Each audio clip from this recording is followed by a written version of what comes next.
ज़िंदगी में आपको दो किस्म के लोग मिलेंगे। एक वो जो आपके सामने शहद होंगे, शीर माल होंगे, रस मलाई होंगे और उनको देख के आप कहोगे यार क्या फरिश्ता सिफ्त इंसान है, सोने का दिल है इसका, सोने का। इन कॉन्ट्रास्ट दूसरे लोग वो होंगे जो जिनको आप कड़वा कहते हैं, यार ये तो सड़ा हुआ इंसान है, मतलब जो मुंह पे बोल देते हैं। लेकिन आपको ख़तरा उन लोगों से है जो आपके लिए शहद हैं, शीर माल है, रस मलाई है, आइसक्रीम है, चॉकलेट है।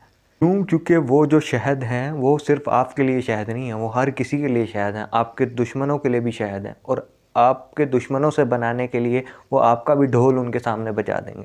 और दूसरे वो हैं जो आप जिनको कड़वा कहते हैं, लेकिन आपको ये श्योरिटी तो है यार चलो ये जो है मुंह पे है, औरों के सामने तो नहीं मेरा ढोल बजाएगा या औरों के सामने तो नहीं मेरी मट्टी पलीत करेगा।